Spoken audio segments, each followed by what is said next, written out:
Canada,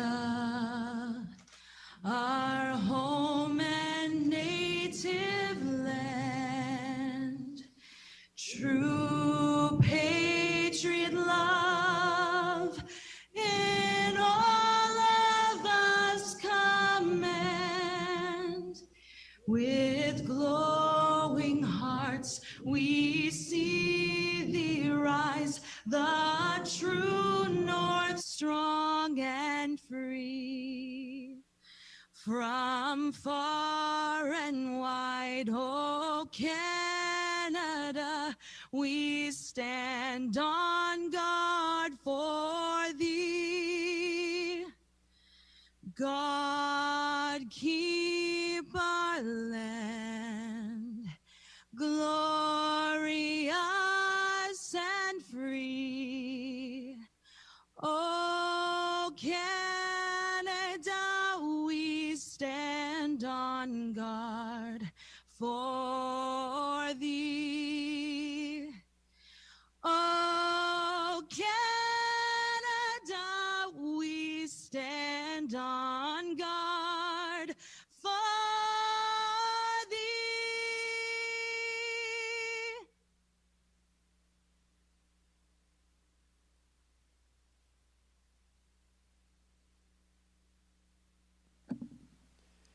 The City of Barrie acknowledges the traditional territory of the Anishinaabeg people, which include the Odawa, Ojibwe, and Potawatomi nations, collectively known as the Three Fires Confederacy.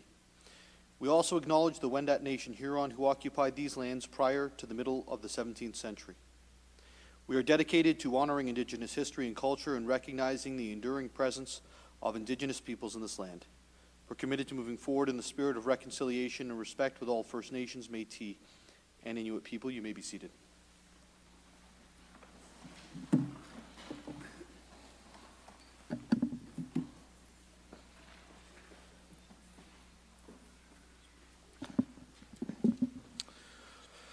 Welcome to Barrie City Council this evening, September 20th. We will begin with highlighting we don't have any student mayors yet, although we are hoping to have that begin again soon. The confirmation of the minutes. The first item on the agenda is the confirmation of the minutes. The minutes of the City Council meeting held on the August 16th, 2023 have circulated. Are there any corrections?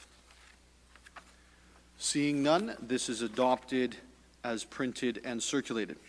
We have no awards and recognition or reports from officers this evening, so that moves us directly into deputations on committee reports.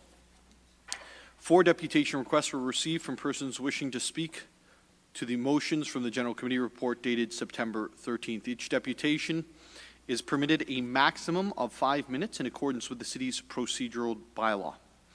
Once your name is called, please approach the podium or participate virtually.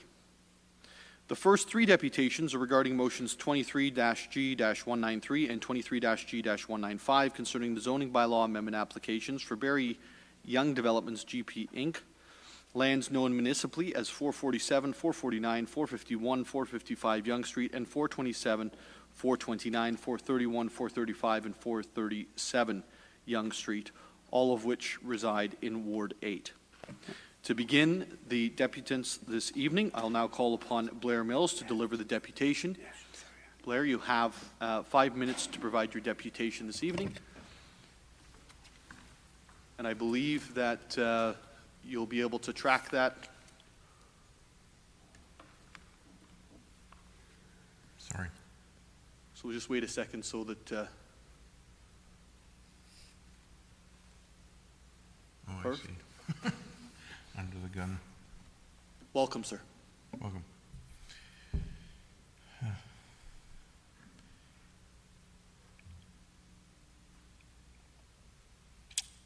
I don't know what to say.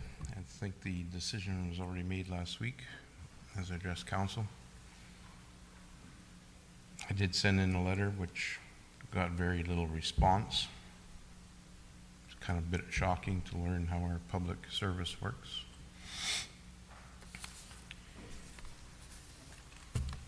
Is there anything that council can go back to any of the processes and revamp, relook. There's a lot of councillors said they walked the neighborhood. Mayor Noto, you said you grew up in the neighborhood.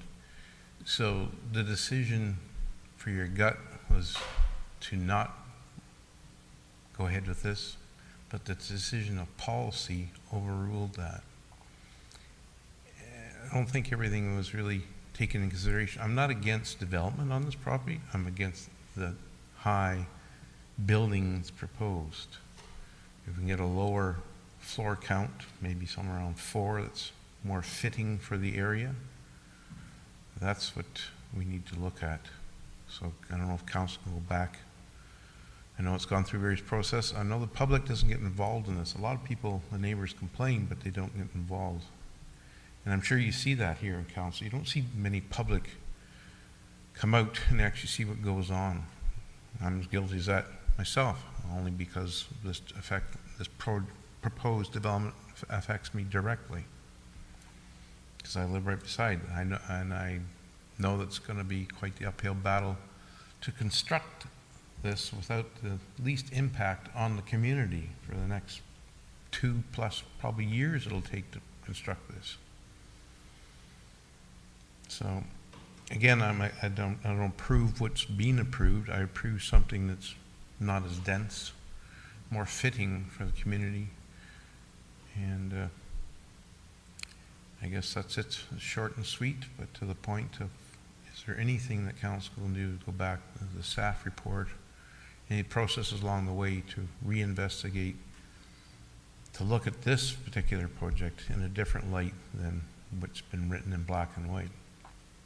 I can say, had I known prior to buying where I did that this could happen, an intensification corridor, I knew nothing about, no, I wouldn't have purchased where I was. And nobody's been able to answer the question. They keep saying, oh, don't worry. But I don't think anybody can prove that my house value will not be the same as in a low-rise density single unit residential versus a high-rise right next door. So hopefully there is a last-ditch effort to revisit and see if there's other alternatives. It would be nice, I know some of the council went and looked into the area and they agree it's a little bit monstrous building, but you know, did they talk to the neighbors? Ultimately, they're the ones that are going to have to live with it. And I think some of the times you're going to have to yourself as a councillor look at it as if, would you like this beside your house? All right? Hopefully, cooler heads will prevail. And that's pretty much all I can say. So hopefully it can be revisited, this whole development. Thank you. Thank you, sir, for your deputation this evening. And it'll be dealt with in following all of the deputations being completed. Thank you.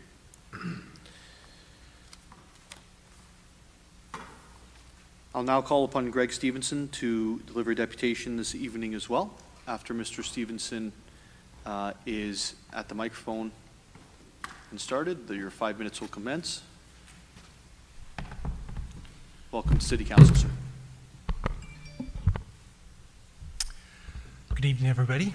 Thank you for this opportunity. I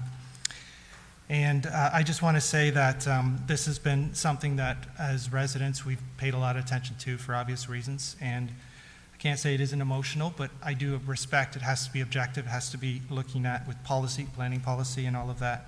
I attended last week. I was really disappointed and I have to say frustrated with the 9-2 vote. I think it was 9-2 or 9-1. Yep. In support of this application. I do see 7 stories as excessive, personally, next to a 2-story built form. And I do understand the votes and additional discussion afterwards. This is seemed and deemed acceptable. So tonight, it's not about challenging that as much as I would like to. It's more about moving forward, and I just want to say a few words about that. I want to remind everyone of Mayor Nuttall's point last week, and also published in the paper. We will smash these 10-year targets for density that were set by Ontario. And I believe it's 23,000. I could be wrong on that, but something like that. And when that's, of course, looking at housing starts, that means we're the top 3 of 29 municipalities in Ontario, top 3. Now, that could be looked on as overperforming. That could also be looked upon as redefining targets. And I feel like Barrie, for whatever reason, maybe knows better than the rest of Ontario, but I think you really ought to look at that and ask yourselves, is this the right way we should be approaching development? That's what concerns me. It concerns me in the sense of what our community should look like. I believe in high density. I believe in the housing crisis needs to be addressed. And there are people out there who struggle, and we have to think about them. And I'm not saying we shouldn't. And I believe the province of Ontario, the country of Canada, everybody is trying to solve this crisis, and I think we need to do it together. We need to look at it not in isolation, not in the municipality of Barrie, but in our province and in our country. So with that in mind, I have an idea. There's a development south to this property, not yet defined. I would expect the same approach. I would expect as high a density, and I would expect them to demand it, and I would if I were their builder. So I'm not arguing with that. What I'm arguing with is what is the right approach. How am I doing for time? Okay, 2.5 minutes, I'm good. I'm almost done. So what about consulting with other municipalities who are doing this, I don't want to say right, that we're doing it wrong, but another point of view. The point of view of the Ontario targets are right. The point of view that they're on track. So we're not knocking it out in 2 years. We're doing what Ontario is expecting us to do. To me, feel that's reasonable. So reach out to those municipalities and ask the question, how are the builders, the councillors, the planners, and the residents working together to achieve the targets that we're expected to achieve? If we decide that that's wrong, we should state that, and I would expect council to define why. Because that, to me, is what I'm feeling. And I think the next property that comes, I fully expect we're going to be back here again, and we'll be saying the same arguments. So that's the best I can do.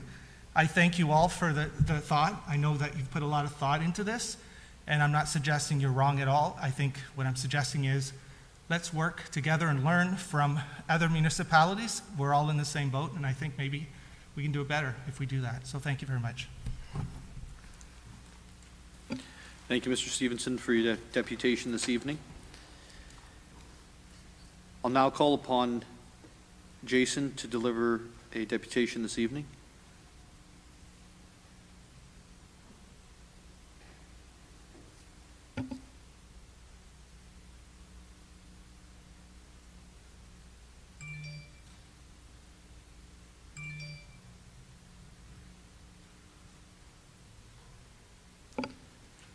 Do one more call for Jason for your deputation this evening.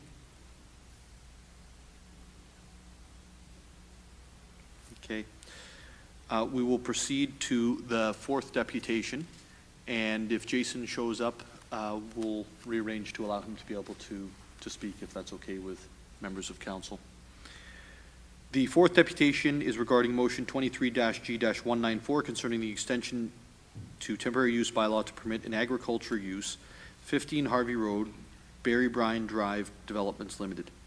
Now call upon a representative from Smart Centers on behalf of Barrie Bryan Developments Limited to come forward or to join us online.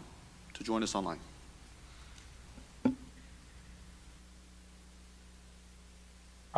you hear me? Hello, are you able to hear me? Yes, we can. Okay, I'm ready to proceed then. Thank you. Mayor Nuttall, members of council, thank you for having me. Pleased to be here tonight. Joining me today in person in the council chamber is our farmer, Murray Scott, as a show of support for our request. Mr. Scott has farmed the 15 Harvey Road property since 2016 on our behalf. I've listened carefully to the comments raised at the general committee meeting last week, and I'm here tonight to respond to the concerns raised by members of council. It's my intention to bring additional information forwards in support of our request for an additional year of permission to farm the property at 15 Harvey Road. Let me first state, I believe we do have some common ground on this issue. Like the city, we would like to see this property develop quickly so that it can meet the growing needs of the residents of Barrie for new housing and jobs. Smart Centers has been a proud member of the Barrie community since we built the first Walmart here in 1994, and we look forward to sustaining and growing our relationship in the community. But let me respond to your concerns and hesitation to renew this one-year agricultural permission. The comments by council I heard included the following as it relates to extending the permission for an additional season of farming. This would be a disincentive to development, and a refusal may spur development sooner. It's an unfair tax break over others, and farming is not done out of goodwill. It's just done for the tax break and leasing revenue. On the first point is the disincentive to development. As a developer, we don't want idle lands that sit vacant, but the municipal approvals process does take time, and we have actively been pursuing those approvals since 2019. We have been actively pursuing new land use permissions for both residential and industrial uses that require applications for official plan, zoning, and draft plan of subdivision permissions. The official plan has been approved. The site-specific zoning bylaw was approved by council in June, but the appeal period has yet to expire until the end of the month, provided there is no appeal. Further, the subdivision approval is close, and we are working with staff and hope to secure that approval in the coming weeks. In addition to these planning permissions, further approvals are still required for detailed engineering design and archaeological clearance of a portion of the property by the Ministry of Tourism, Culture and Heritage before any works on site can happen. These remaining permissions we estimate will still take a minimum of 9 months to a year of work. In summary, we do not believe that the permission to farm, if granted, is a disincentive to development, as we have more work to complete prior to any development or on-site works. On the second point of an unfair tax break, as vacant land, I wish to highlight there is a minimal impact on city services. The vacant lands are not connected to the sanitary or water systems, and we have no residents or tenants on the property in need of city services like community facilities or other soft services. The tax relief also allows us to pass that benefit along to our farmer, with whom we have been working since 2016 as noted, renewing the agreement on an annual basis, rent-free. On the third point, that farming is not done out of goodwill and just for the tax break or revenue, permission to farm for one more season will fundamentally maintain a productive, though interim use of the property. Is there a tax concession? Yes. But farming also reduces the liability and risks of nuisance and people accessing the property, reduces the risk of illegal dumping on the property, reduces weeds, vegetation from overgrowth, and most importantly, supports a local farmer, even on a short-term basis, rent-free. In summary, a refusal of this application, in our view, will not advance development any sooner, and allowing for the additional year of growth, for the additional year of farming, will allow us to support our farmer for an additional year. Thank you for your time. Those are my comments. Thank you for your deputation. Mr. Councillor Rittman, I think that, did you want to ask your question then to the deputant from earlier? May I? I guess my question, and I'm not sure whether it should be to staff or to the applicant, but the question is, if this temporary use was not passed, could farming still continue on that property? Since my thinking on it is that it's a legal non-conforming use.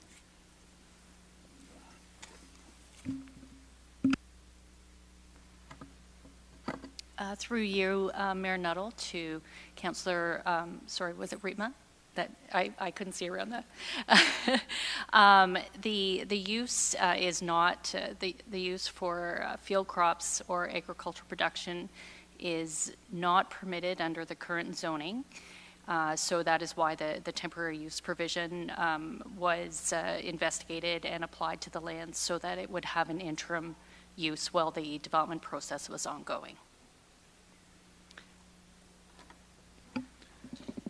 can I just confirm on his question then, does that mean that there's no ability for legal non-conforming to exist in this scenario? That's correct. A temporary use bylaw does not establish a use per se. Thank you. I just have one quick question. I think, Mr. Resnick, if I can ask this. In terms of the taxation related to the property, I understand that you want the use to continue, and you want the use to continue for a multitude of reasons. Some of them you've stated tonight I accept, some of them I think are monetary, and if I were in your place I'd accept. But I'm sitting on this side of the table. So is there a world in which the taxation based on the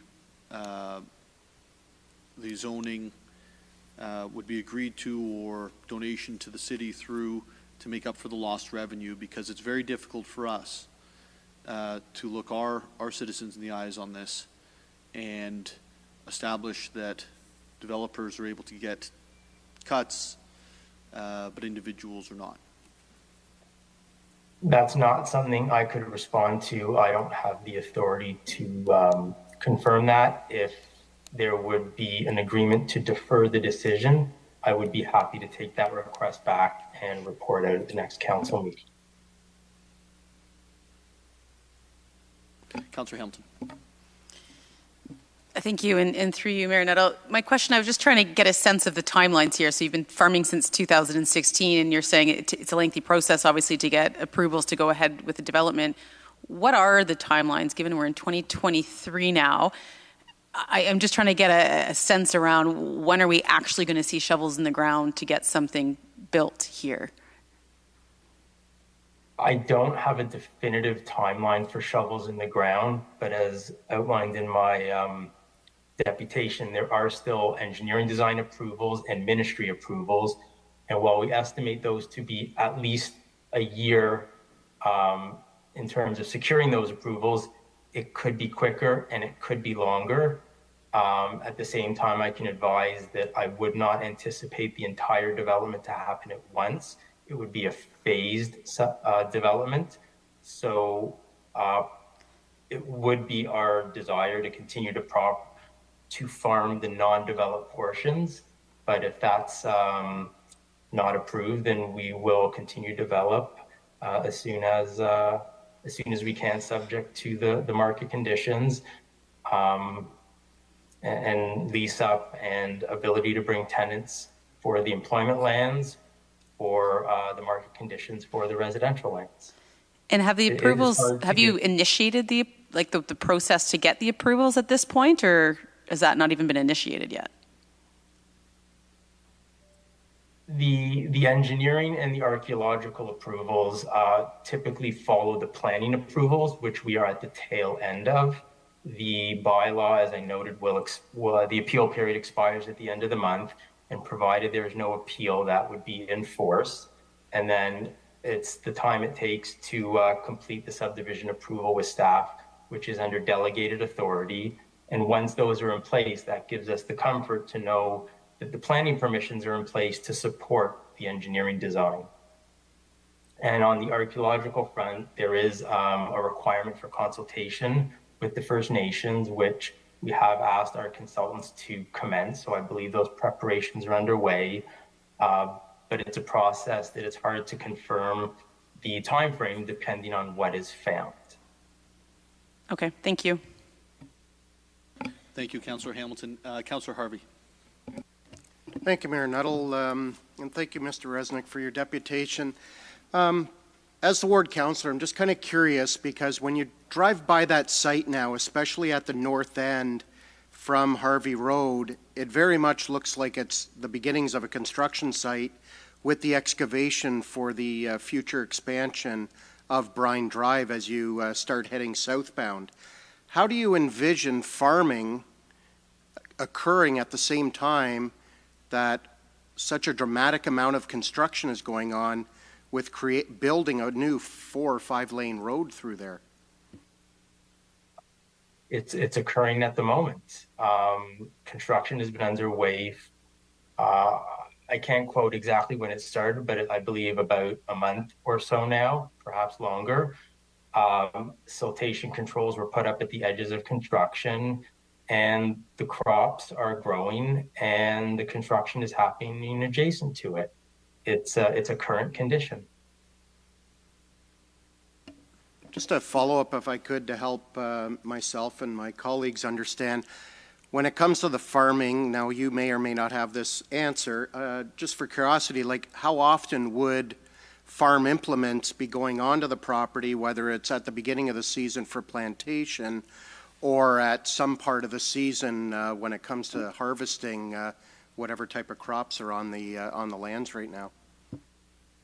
I don't profess to be a farmer and know the ins and outs of their practices, but I feel comfortable enough to say there is work at the beginning of the season to prepare the fields, if at all, and plant the crops as you outline, and then harvest them at the end of the year. I don't believe there is an ongoing and active presence on site by the farmer while the crop is growing and maturing. And the conflict you speak of with the construction of Harvey Road was contemplated when we dedicated those lands to the city and granted the access to commence construction. And those agreements provide for maintaining access for the farmer through the construction. Great, thank you. And Mayor Nuttall, just for a little bit of clarity, I'm not sure if now would be the best time to also ask questions of staff or to leave it until we get to the item. Okay, I'll leave it for that and wait until we get to the item. Thank you. Thank you, Councillor Harvey. Councillor Morales, and thank you, Councillor, for giving up your spot there for Councillor Harvey. Of course, no worries. To the representative online, I think it's kind of maybe been touched on by some of the questions. I want to confirm it was 3 years that the staff report had said last week. 3 years, yep. Just That should, through you, Mayor Nuttall, to Councillor Morales. Temporary zoning bylaw can be extended for 3 years. That was just the number that was provided. It can be extended for any amount of time up until the 3-year mark. perfect. So that can be changed. Okay. So I still agree with everything that was said last week. The 3 years that's a long time. And again, to disincentivize construction of housing and to provide a subsidy, 3 years is a long time. Now, if these, sorry? Just because we are where we are, I'd like to leave only questions right now and hold the comments back. Okay, so to the person online, would a lesser time be, I know you asked, there was questions about would you still pay more, et cetera, but could you accept 6 months, 8 months, or increments thereof? And then maybe when the item is on the floor, we can have discussions about the appropriateness. I just want to know if we should have the discussion. So this is to the person online. I'm sorry, if you could please clarify the question. Would 6 months, 9 months, or 12 months be acceptable? It's my understanding the request was for an additional year extension on the existing permission, which would have expired its 3-year term. If I could ask staff to clarify that is the case. I'm just hearing different numbers thrown around. It's my understanding that the request was for an additional year extension, not a full 3 years. Through you, Mayor Nuttall, just to respond to your question, Mr. Resnick, staff did identify the 3-year maximum as being part of the extension request, only because with the process ongoing, our discussion involved whether or not it would be taking place on the interim use could continue on a portion of the property while another is being constructed, as with the Burn Drive construction. So it was identified for 3 years.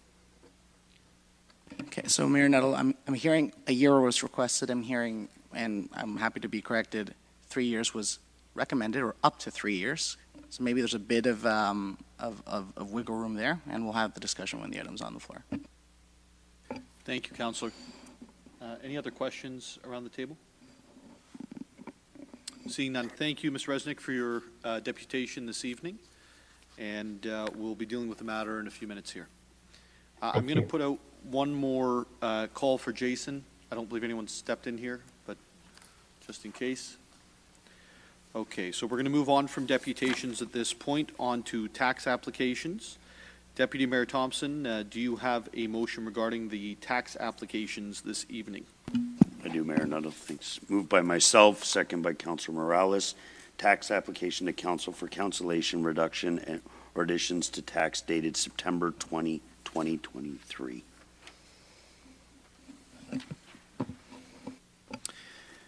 Thank you, Deputy Mayor. It's moved by Deputy Mayor Thompson, seconded by Councilor Morales, that tax applications to council for cancellation, reduction, or additions of taxes dated September 20th, 2023, that the list of applications to council for cancellation, reduction, or additions of taxes dated September 20th, 2023, submitted by the Treasurer in the amount of $3,637.03 be approved. Are there any questions or comments with regards to the tax applications?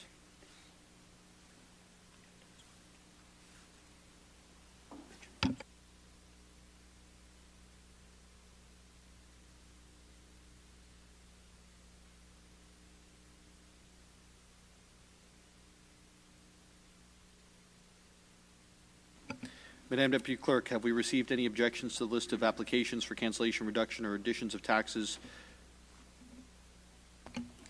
No, Mayor Nuttall, we haven't. Our Chief Financial Officer, have you received any? No, we have not, Mayor Nuttall. Perfect, and we've already asked Council.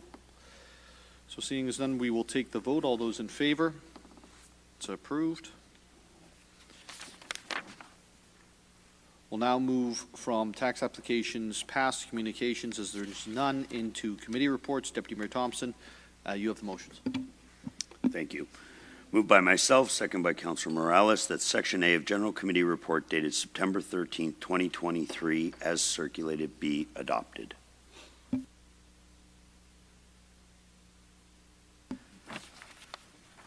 It's moved by Deputy Mayor Thompson, seconded by Councilor Morales, that Section A of the General Committee Report dated September 13th, 2023, as circulated, be adopted.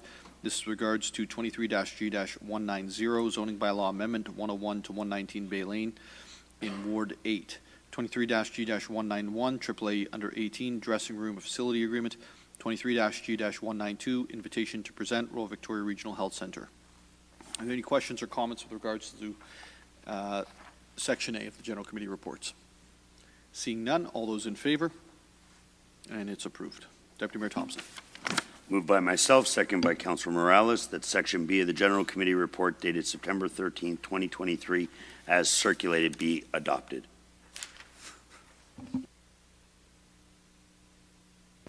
Never seen a fight over a piece of paper that didn't involve money before. Moved by Deputy Mayor Thompson, seconded by Councilor Morales, that Section B of the General Committee Report dated September 13th, 2023, as circulated, be adopted. This is 23-G-193. This is the zoning bylaw amendment application, Barry Young Developments, GP Inc. This is for 447, 449, 451, 453, and 455 Young Street in Ward 8. Do I have any questions or comments around the table? Councillor Harris. Yeah, thank you, Mayor Nuttall. I'll put on the floor as printed. Just before, I'd like to thank Mr. Mills and Mr. Stevenson for coming out tonight and making their deputations and doing it in a thoughtful and respectful way. This section of Yonge Street, this community has been down this road before. We recognize it was 2019, the experience with 41 Yonge and a prior approved development that was a reapplication and obviously a different application from the one that was earlier approved, which was significantly more dense and added more height to the area. And certainly the residents expressed their concerns and objection at that time.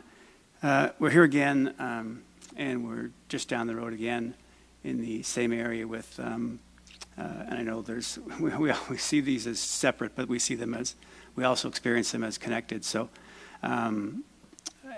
in much of our discussion, obviously last week was on one, but we were really talking about both because they really do connect. One of the questions, and I think, Mr. Stevenson, you raised good points. I think there's always value in getting answers to questions, especially good questions. So I just wanted to know, and you raised the point about municipalities. There's 430 4 in Ontario. I could be slightly off. But you asked, how do we work with, consult our efforts and our plans and our objectives and our results with other municipalities. So I just wondered, and if I could, through you, Mayor Nuttall, and maybe it's CO Prowse who is the best to answer this question, for the benefit of residents, knowing we don't live in a vacuum or work in a vacuum as a municipality, how do we work with, consult, share with other municipalities our experience, our plans, with regard to meeting provincial housing targets? We know we're, and Mr. Stevens is correct, I think we're third, we're at 90% of our target. There's a couple that are overachieving their targets and some that are really lagging behind, is the whole mix. How do we as a city, you as RECO, kind of experience that communication with other municipalities on these issues? Thank you. Through you, Mayor Nuttall, to Councillor Harris, thank you for the question.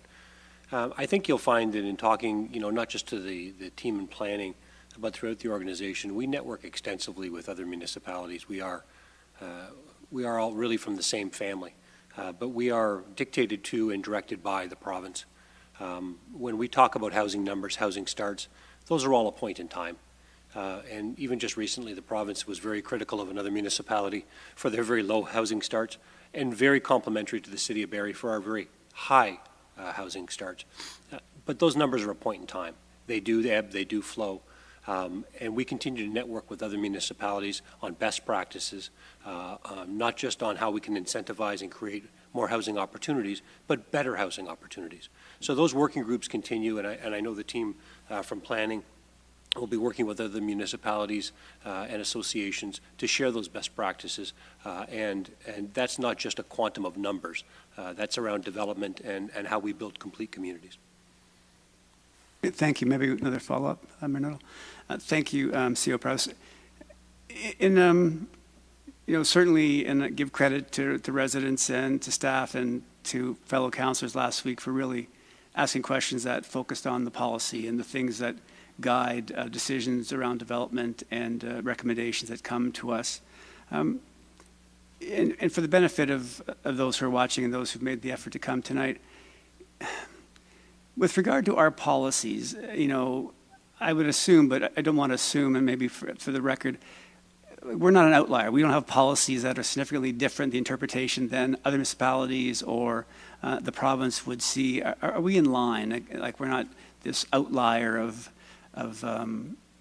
corridors and density targets. Are we in line with other municipalities that are similar to us with what the expectations are and the results are with regard to planning applications? I don't know if that's a fair question, but that makes sense.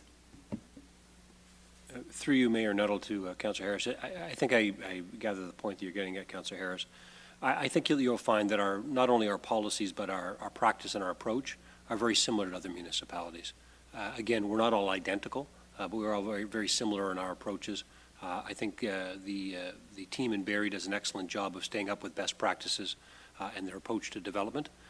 So I think you'll see that all of our policies and practices are very similar to other municipalities, especially of our size or at our same point in evolution. Thank you. And would that include being a designated urban growth center? Is that one of the factors that weighs in as well? That would certainly be one of the factors, yes. Thank you. So, Council, thank you again for your consideration on this matter. I mean, the two key concerns remain the same, and on behalf of the residents, the concern around density and conformity, and I believe both were presented tonight by the deputants, and that remains the concern and the consideration that as you deliberate this for tonight's vote, that is the concern and the direction that residents would like to see us take. So I'll leave you with that, and thank you for your consideration of this matter and from the view of the residents. So thank you. Thank you, Councillor Harris. Are there any questions or comments with regards to the motion around the table? Councillor Morales. Thank you, Mayor Nuttall. I support the comments the ward councillor has said today. I listened to Mr. Stevens. I listened to both deputations, but I really kind of honed in on some of the stuff Mr. Stevenson said. Let's look at municipalities. Let's exchange information. And I didn't want to send it while Councillor Harris was speaking, so I'm clicking send. Staff and council will be getting it, just so you have what I'm talking about. I only didn't do this ahead of time, Mr. Stevenson. It's just because I did it because of the comments you said. So Pickering, first link will show Pickering is ahead of us. Pickering is 2 places ahead of us. So they're at 107% as of when this was published in August. We're at 90-something of our target. And why that's relevant is the second link everybody will get here is Pickering in February of 2022, so before the housing pledge situation, approved on a similar 5-lane road, I'm just getting the link here, approved as high as 29 stories. So the limit in Pickering is 15 for a road roughly the same width, 25 stories, 27, 29 for multiple addresses. So there's a publicly accessible article. I'll send it to you as well.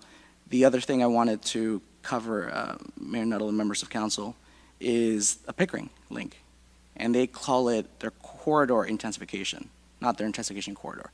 And in their policy that's on their website, Pickering website, there's a little tab you can click about proposed development, so you can go take a look. Now, these aren't necessarily approved, but this is what's proposed. Sorbera Group, 8 towers between 18 and 42 stories. Stories between 29 to 32 for smart centers. And another one, Brock and Kingston Holdings, 3 towers between 12 and 34. Also an intensification corridor. And then even higher, that was approved, the final link, members of council, different road, was approved for 53 stories. If you click the link, the resident quoted in the article actually says, I don't want 53, why don't they stick to the plan of 40? Just context. I'm not doing this to double down. Mr. Stevenson took the time to make the comments he did, and I just wanted to take a look at this. Also, as many of you know, Pickering is actually smaller than us in population. They're 99,000, according to the last census. So this is what the city would be going up against at an appeal board.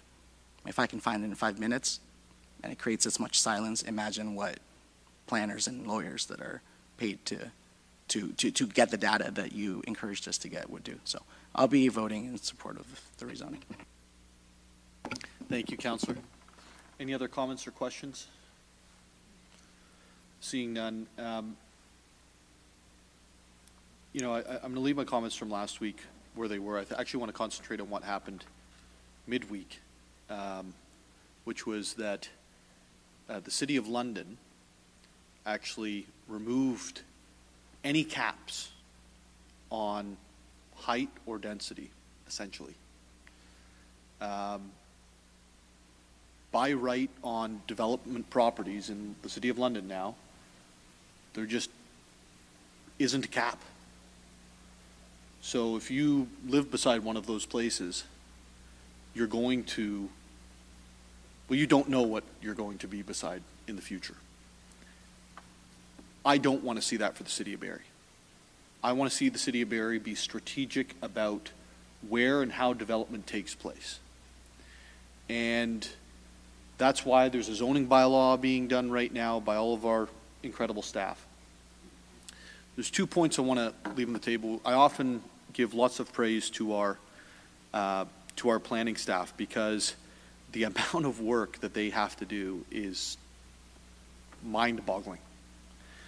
And always celebrate the victories. That's just something I believe in leadership. I believe in life. If you're not celebrating the victories, then what are you celebrating? And so we talk about that week after week. But that doesn't mean that there's some sort of check mark on development here and it goes unchecked. There are often times where the Chief Administrative Officer, myself, Bala, the Deputy Mayor, the ward councillors, our planning staff get request after request after request to speed up, to change this, change that. it's not, there's no blank approval form in the city of Barrie. It's hard work to get approval here.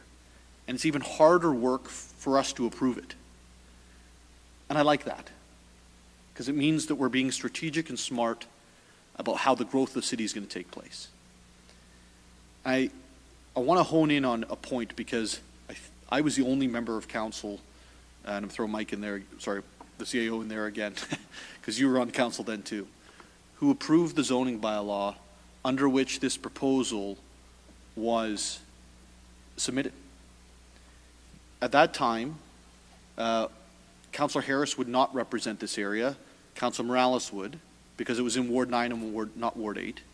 At that time, it was Councillor Prince in Ward 9, myself in Ward 10.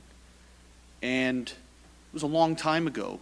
We didn't see the developments that we're seeing now in terms of the height and density in other places. I think the strategy was, as I looked back this week, okay, we're not a city where there's going to be 30-story buildings. Well, we are now. And so we're going to have these intensification corridors. We're going to get that mid-rise going. And that was the strategy. So I don't think anyone around this table, except perhaps myself, can be held to account for the submission that took place. Based on that, I don't see another avenue than the 7 stories that's been put forward. And I understand and I empathize, probably an overused term, but I empathize with what the neighbors are feeling on the potential for loss in your property values, in the annoyance of individuals looking over your property, in the increased parking, the increased pedestrians, the feeling that the fabric of the neighborhood's changing. Those are real concerns, and that fabric is actually changing. And it's okay to feel that way. I think oftentimes we write it off, but it's actually okay to feel that way, because you invested your life in an area based on a set of circumstances, and those circumstances have changed. But all of that doesn't change the fact that if we try to go down to a 4-story here, we are going to lose badly. It'll come back denser and higher than 7 stories, and we'll be in a worse position. And I think for the neighborhood, I think that's a worse position, but it's also sends a worse signal across the city for all other properties. With that, I'll make one more check to members of council if there's anything they'd like to say, and if not, call the vote. All those in favor? And it passes.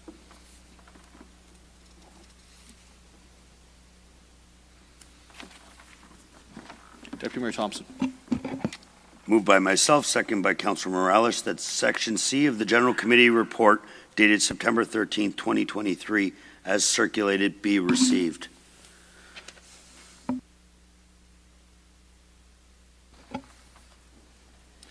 It's moved by Deputy Mayor Thompson and seconded by Councilor Morales that Section C of the General Committee report dated September 13th, 2023, as circulated, be received. This is 23-G-194. It's the extension to the temporary use bylaw to permit agricultural use for 15 Harvey Road. Hold, please. So I did see the ward councillor's hand. We don't, so we don't need to hold at this stage, but you want to speak to it after this, I assume? Okay. So I'm going to go to the ward councillor, and then I'll go back over to you if that's okay, Councillor Kungl. Thank you. Great. Thank you, Mayor Nuttall. Through you to staff, I'm not sure which one would be best, possibly Bala. We're obviously hearing some new information now because the staff report only speaks to 3 years extension, whereas the deputant solely spoke about a 1-year extension. Would you anticipate that there would be any conflict if this council were to consider the 1-year extension opposed to 3 years? Through you, Mayor Nuttall, to Councillor Harvey, I don't see a conflict. I think the issue would be if the development hasn't occurred within that 1-year period, then we could be looking at another extension.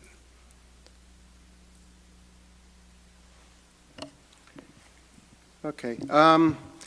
Given your answer And given some of the comments around the table, because I very much am on the same page with Mayor Nuttall on this,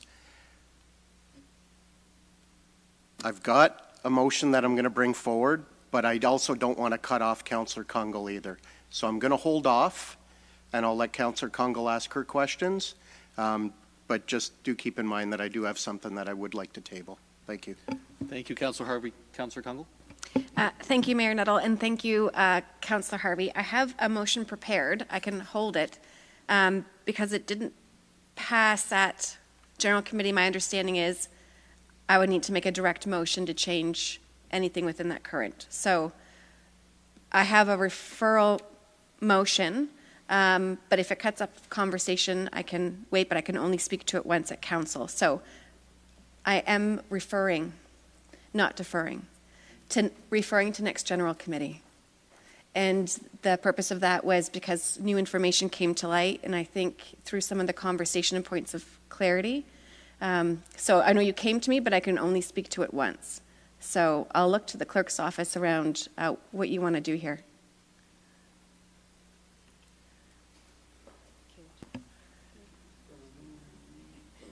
Since we can't speak, Madam Clerk. Point of clarity. I believe Councillor Kungl was speaking of her intentions, but not putting the motion forward yet to still allow conversation. Am I correct? I'm correct, as long as I can still do that, because I know it's council, so I can only speak once. So as long as I'm not losing my intention to potentially put a motion on the floor.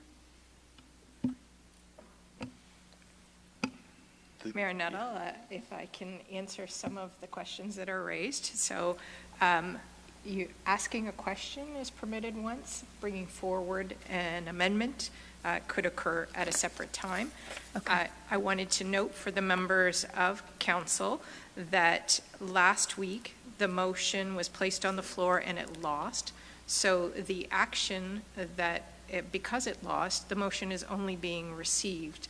It can't be amended by council at this time to take an action.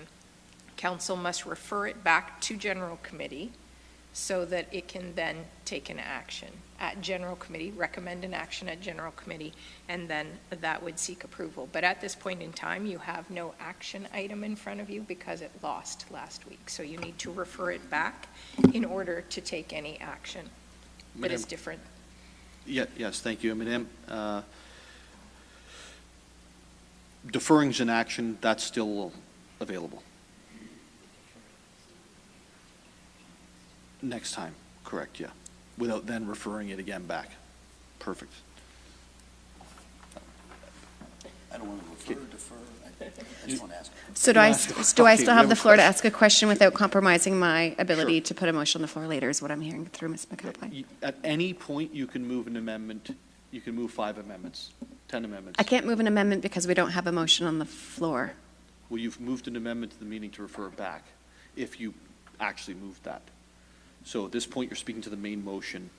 If that motion is then got an amendment, your referral back, you put that on the floor, but there's no debate of it anyway, so. So I'll put it on the floor now then. Okay. I'm just going to proceed because I don't want to miss the opportunity for this to have ongoing conversation. So I'm putting an amendment on the floor. And it's a motion moved by myself, seconded by Councillor Riepma. That motion 23G 194 of Section C of the General Committee Report dated September 13th, 2023, concerning an extension to temporary use bylaw to permit agricultural use, 15 Harvey Road, Ward says 78, but /78, be referred back to General Committee for further consideration at its next meeting.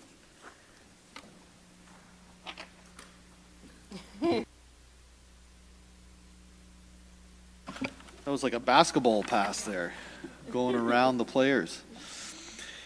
It's moved by Councillor Kungl and seconded by Councillor Riepma that motion 23-G-194 of Section C of the General Committee Report dated September 13, 2023, concerning an extension to temporary use bylaw to permit agricultural use at 15 Harvey Road, Barry Bryan Developments Limited, Ward 7, be referred back to General Committee for further consideration at its next meeting.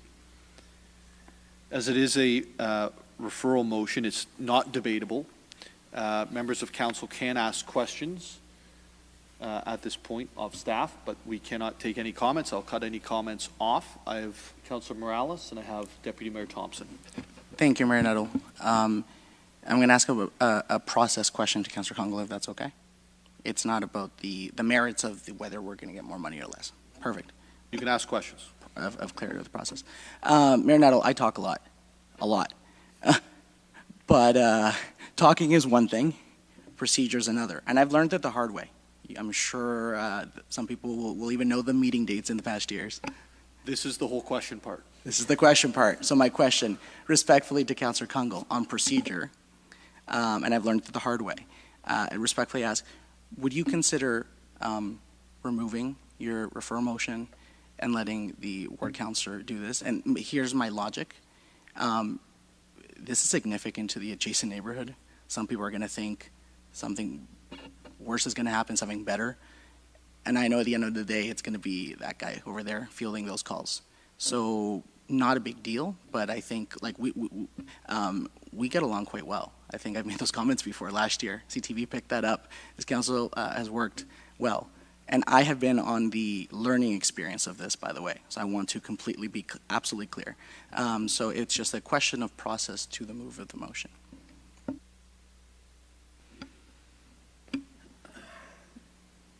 I'm not clear about the process other than I think you're asking me to withdraw to let Gary put a motion forward without knowing what that is or the context of it. It's hard for me to give you a comment on process.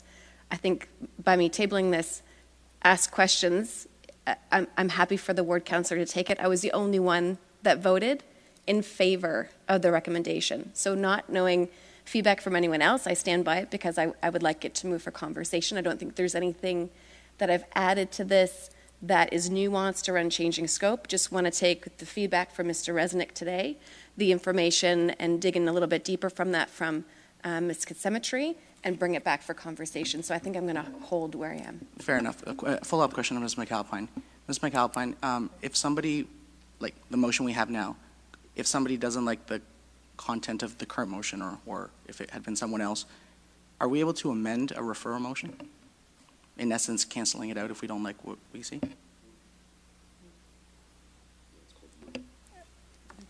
Amending a referral motion is essentially debating it, so no. Perfect. So it's we have the option to either support or vote against. Perfect. Yep. Deputy Mayor Thompson. Thank you, Mayor Nuttall. This question is to staff, just for a little bit of clarity. And I know it's tough, Mr. Miller, through you to Mr. Miller, a ballpark of the impact of the tax designation. And I know that's tough without like an assessment and all that stuff, but just if you could give me that in context, please. Through you, Mayor Nuttall. So again, MPAC does the assessment for property values. So it's pretty difficult for us to give that information. There's a lot of different variables. It would be more than it's being taxed today, the city's portion. You know, I believe I heard residential and some commercial development in there. If there's environmental land in there, it affects the whole evaluation. It's unserviced land. So a ballpark figure, a broad range, I would say anywhere from 50,000 up to 175 plus for the city's share of it. But again, I throw that out a very broad range because it's difficult for us to say. It would really be an impact process. Just a follow-up, Mayor. Is that a 50 to a 175 increase of the current amount, or that would be the total amount? That would be my guesstimate of the total amount. So again, I say 50 to 175 plus. So. Plus what is currently being collected? No, in total, that okay. would be the amount. So I think in the report they're making 8,900, I think was the amount on active agricultural land. I'm sorry, could you repeat that? I think currently it's at $8,900 was the tax amount in the staff report that was identified. So just doing quick math, it could be 58. Or it could be 183,000, basically. Okay. Or it could be 20,000 to 175. It's just next to impossible for us to really kind of assess it. Again, that's where the expertise of MPAC. Perfect. Thank you for that. Just a follow-up, what day's the budget coming forward, Mr. Miller? It's going to Finance Responsible Government in November, November, I think, 22nd, 15th, give or take. And so that would leave it at General Committee on what date? It's planned to go to General Committee in early December, I believe. Like maybe the first Wednesday in December or something like that? I believe Madam December Clerk? 6th. What's the date of that, Madam Clerk? Or Ms. McAlpine, sorry. Last time I was here, you were Madam Clerk. Pardon?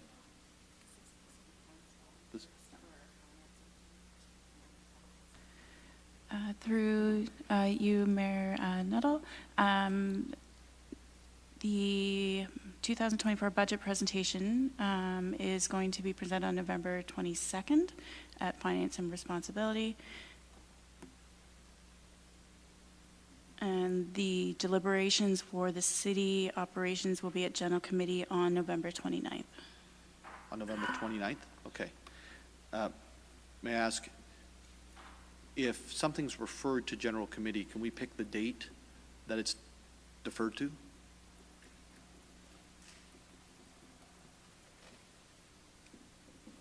Yes?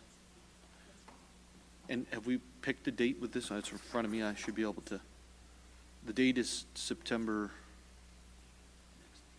to the next meeting. I know we said no to amendments when Councilor Morales asked, but I'm going to ask now. Is there an amendment on the, can we amend the date?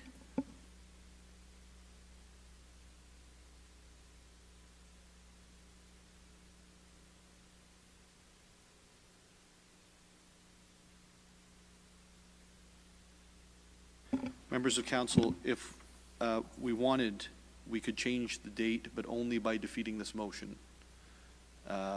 And then it would go back to the main motion, which was to receive, and then we could make another amendment then. To refer, if somebody were to move a referral motion to the same date as doing our budget.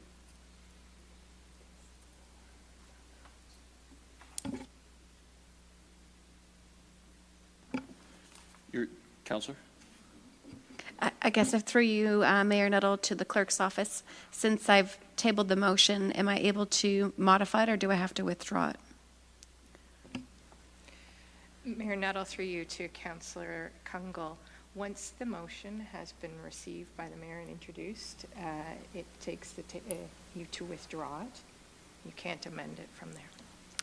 And if I withdraw it, could I clarify the intention of adding a date to this motion? If you withdrew it, I think all you'd have to do is cross out next meeting, put in the date, initial, have Councilor initial, reintroduce, and I won't give the floor to anyone in between. Well, that is a great negotiating tactic. Now, I guess for point of clarification, was there a date of interest that you would like me to consider? November 29th. I'll withdraw the motion.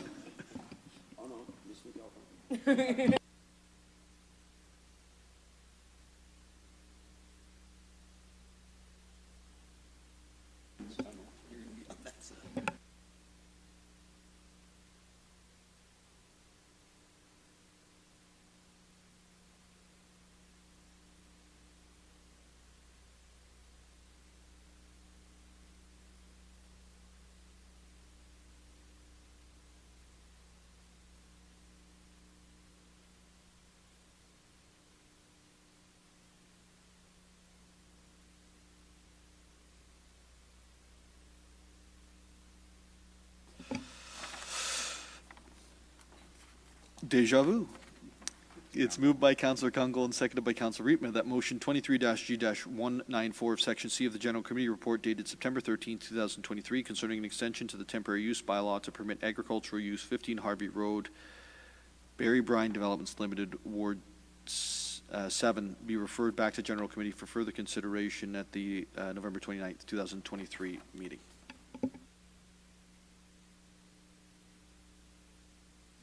Any other questions? For formality, did I have to put that revised motion on the floor? Yeah, okay, thanks. All those in favor of the referral motion? It's approved. I don't know how we got a unanimous vote out of that one, but I'm impressed.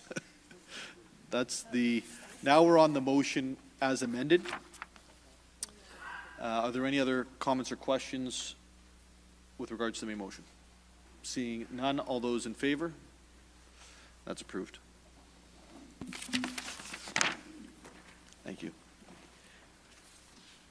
I'm now going to move on to Section D, the zoning bylaw amendment application, Barry Young Developments GP Inc., 427, 29, 31, 35, 37 Young Street. These are all in Ward 8. Oh. Now I'm back at General Committee, Councillor Congo. I apologize. Moved by myself, second by Councillor Morales, that Section D of the General Committee report dated September 13, 2023, as circulated, be adopted.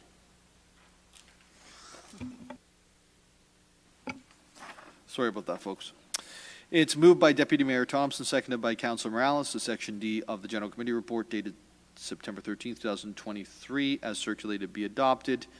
23-G-195, zoning bylaw amendment application, Barry Young Developments GP Inc., 427, 29, 31, 35, 37 Young Street in Ward 8. And Councillor Harris?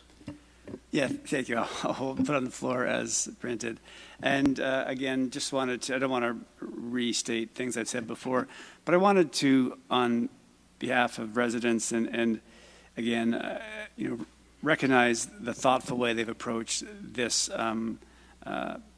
development and presented their position. That's not always the case here. So it's done, with great due respect.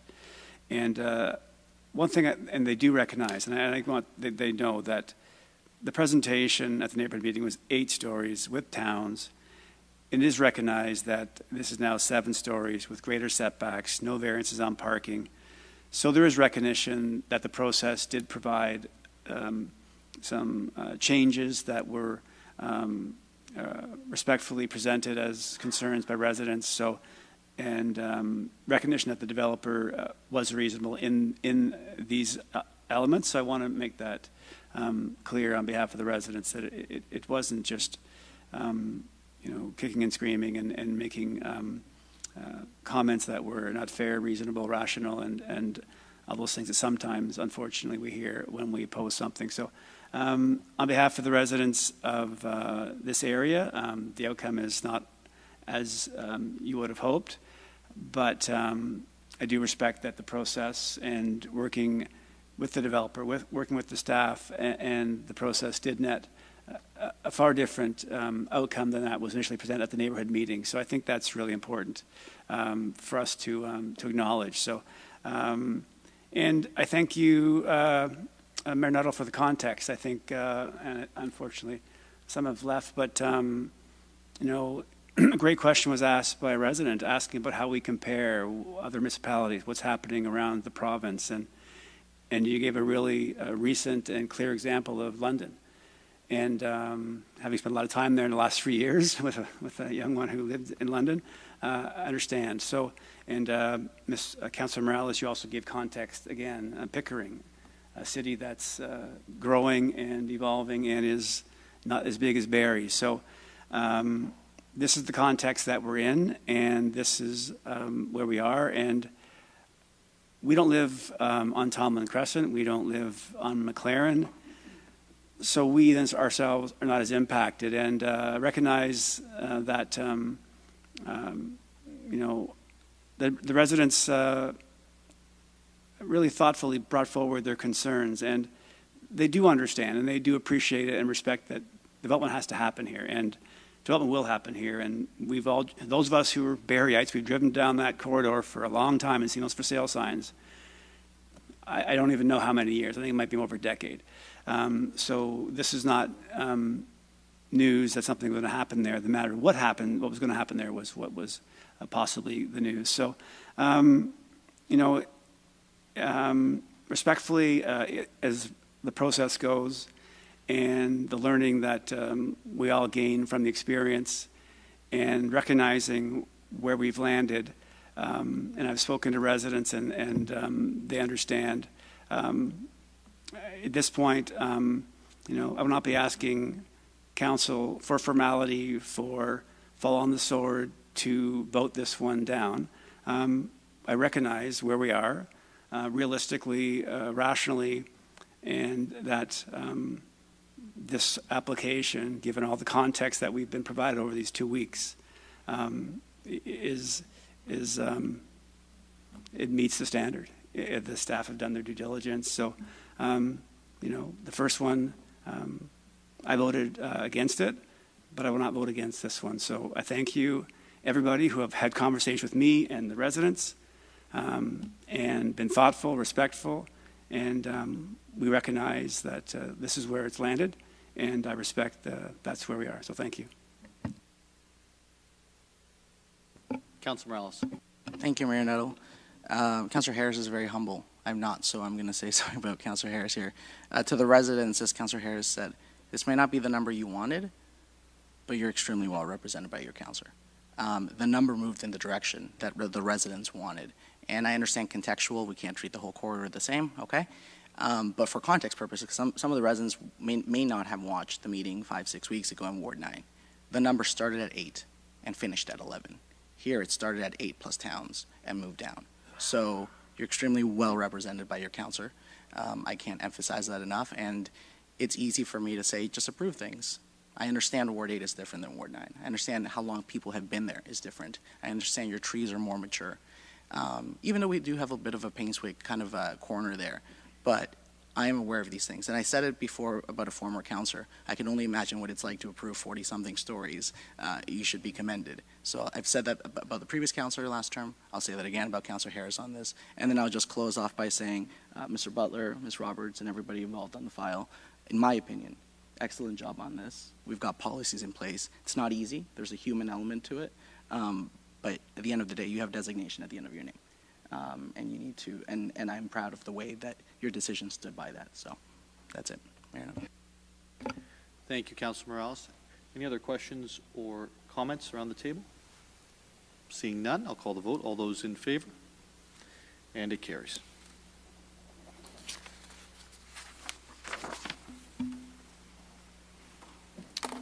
There's no deferred business, so we'll move on to direct motions. I believe there's a motion without notice, a funding request from downtown Barrie BIA. Yes, thank you, Mayor Nuttall. Moved by myself, seconded by Deputy Mayor Thompson. This motion without notice, funding request from downtown Barrie BIA, Downtown Public Realm Investment Initiatives. That pursuant to Section 7.1 of the Procedural Bylaw 2019-100, permission be granted to introduce a motion without notice concerning a funding request from Downtown Barrie BIA, Downtown Public Realm Investment Initiatives.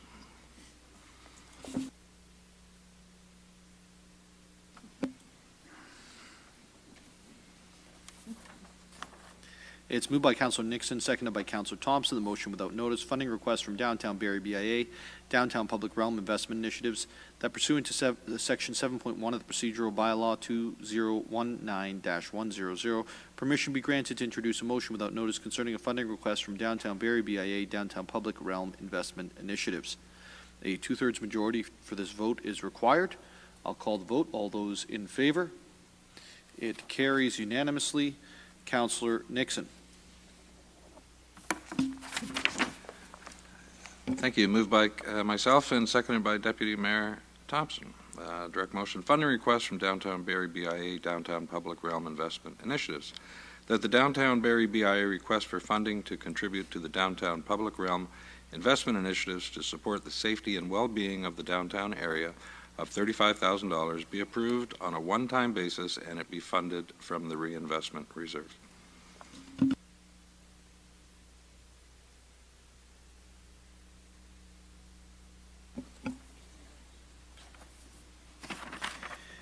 It's moved by Councilor Nixon and seconded by Deputy Mayor Thompson that the Downtown Barrie BIA request for funding to contribute to the Downtown Public Realm Investment Initiatives to support safety and well-being of the downtown area of $35,000 be approved on a one-time basis and be funded from the reinvestment reserve. Councillor Nixon, would you like the floor on this, or? No, I believe the motion is pretty self-explanatory. Funds are required. Deputy Mayor Thompson, would you like to jump in? Deputy Mayor. Thank you, Mayor Nuttall. So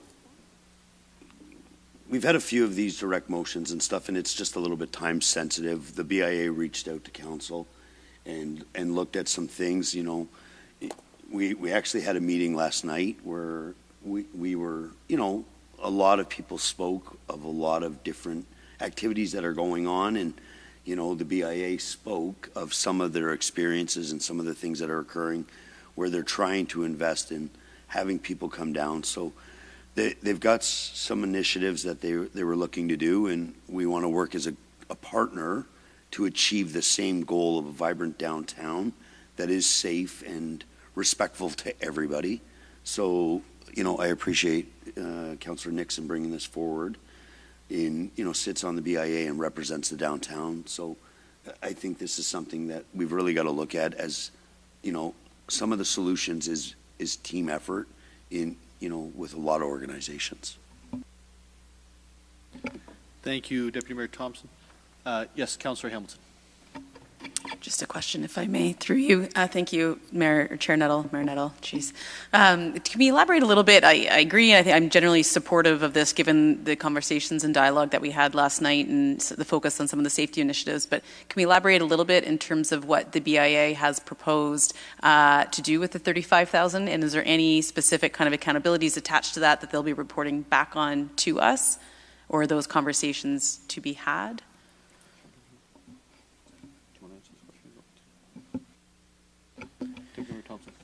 Thank you.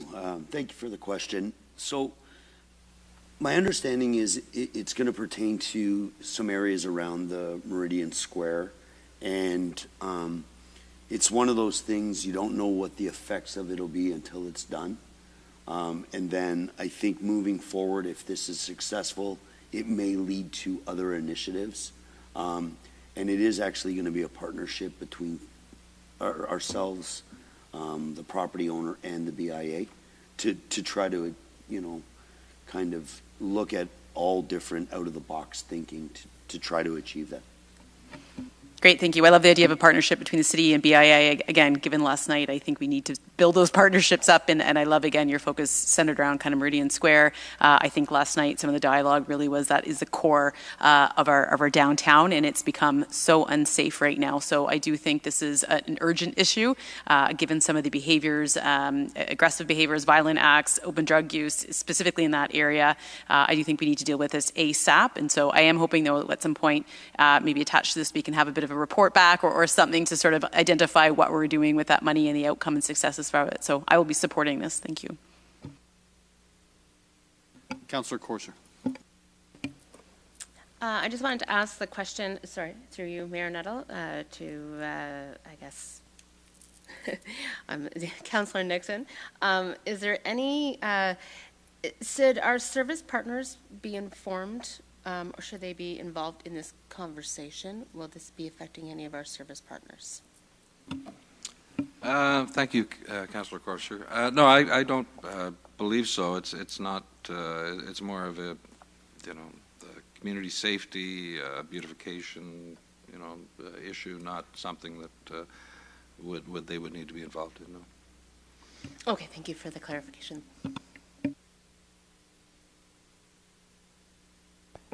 Any other questions or comments? Councillor Morales. Thank you, Mayor Nuttall. I'll be supporting it. I read the letter that was sent yesterday afternoon before the meeting. Very different tone than what I expected, and maybe that's just me. Here's what I mean. Usually when councils talk to BIAs or chambers, they believe what they believe, and they're just there to share the information. Doesn't mean they're not open, but they're willing to share. They know their narrative. And with the narrative I had heard of the BIA in the past, whether I was there or not, was don't follow on the rumors. Come check it out yourself, etc. This was the first time I saw something on letterhead where the BIA was saying, yeah, we've got challenges, in writing, signed by the board, not just an employee, which wouldn't make it any less. And that, I didn't see that as a bad thing. I saw it as an incredible growth opportunity. And now it's no longer people just telling each other what they think. Now it's a discussion.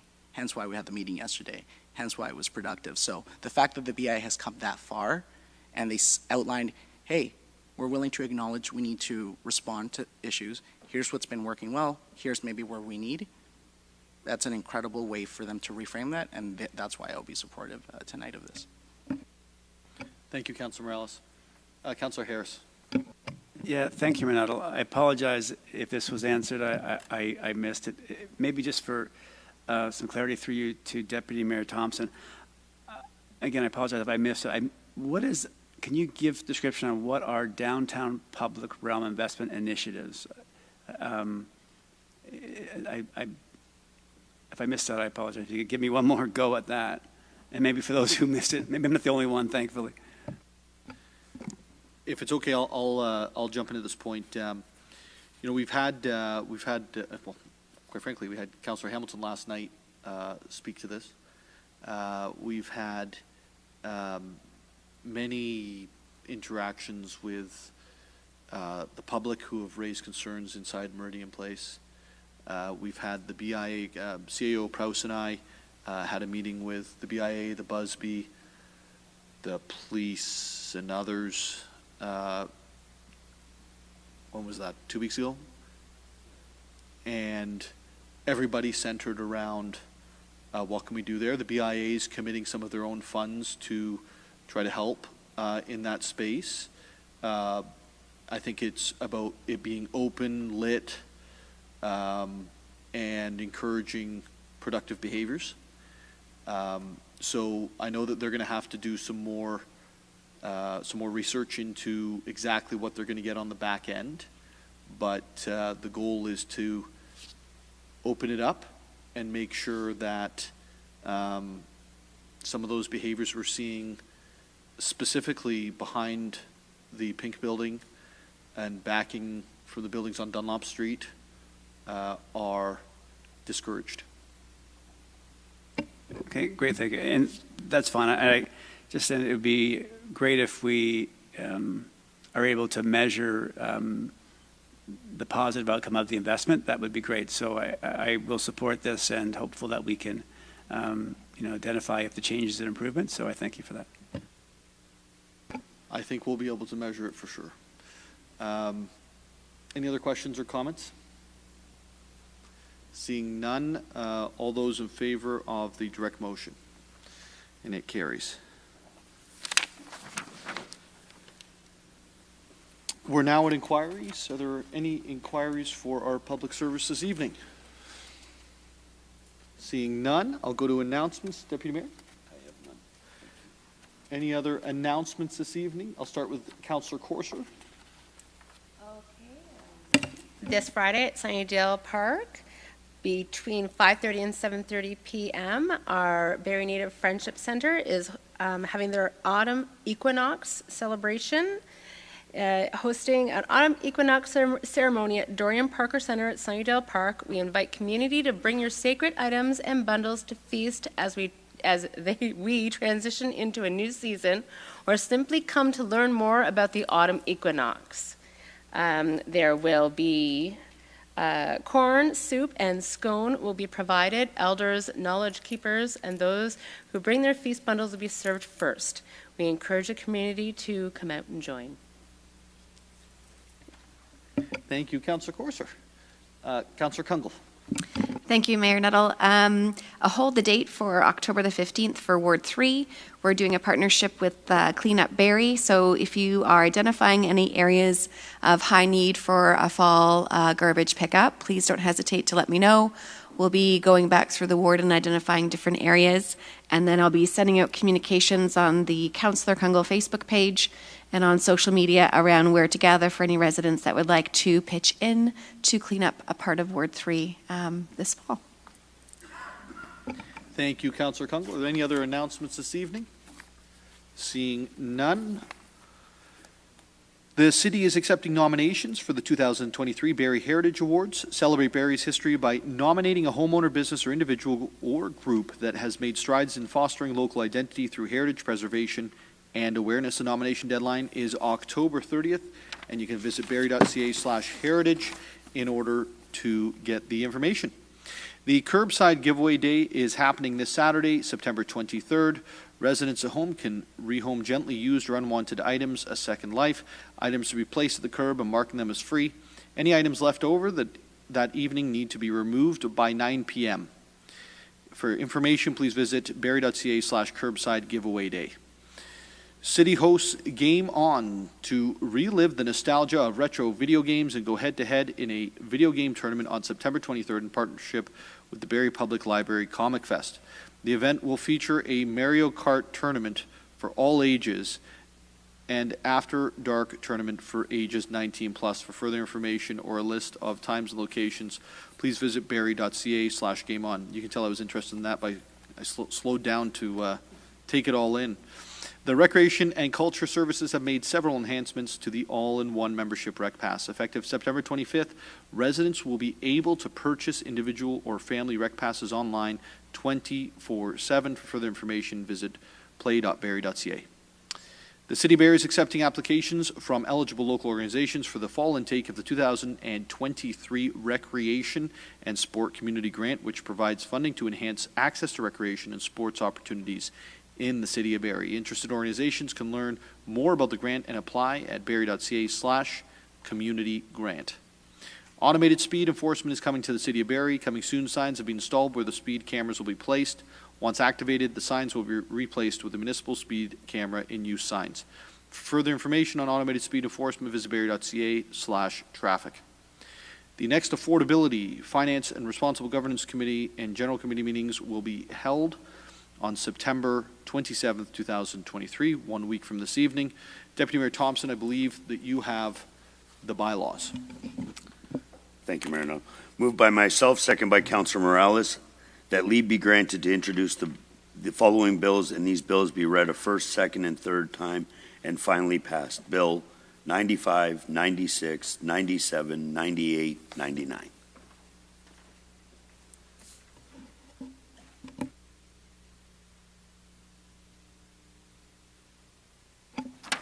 It's moved by Deputy Mayor Thompson, seconded by Councilor Morales, that leave be granted to introduce the following bills, and these bills be ready first, second, and third time this day and finally passed. Bills 95, 96, 97, 98, and 99. Any questions or comments on the bills? Seeing none, all those in favor? It's approved. Deputy Mayor Thompson. Moved by myself, second by Councilor Morales, that leave be granted to introduce the following bills, and these bills be read a first, second, and third time and finally passed. Bill 100 and 101. It's moved by Deputy Mayor Thompson, seconded by Councilor Morales, that leave be granted to introduce the following bills, and these bills be read a first, second, and third time this day and finally passed. Bills 100 and 101. Any questions or comments with regards to these bills? Seeing none, all those in favor? It's approved. Deputy Mayor Thompson. Moved by myself, second by Councilor Morales, the confirmation bylaw. Leave be granted to introduce the following bill, and this bill be read a first, second, and third time and finally passed. Bill 102. It's moved by Deputy Mayor Thompson, seconded by Councilor Morales, that leave be granted to introduce the following bill, and this bill be ready first, second, and third time this day and finally passed. Bill 102. Are there any questions or comments with regards to the confirmation bylaw? Seeing none, all those in favor? And it's approved. Do I have a motion to adjourn? Moved by Councilor Harris, seconded by Councilor Harvey. All those in favor? It passes, and we adjourn at 8:30 p.m. on September 20th.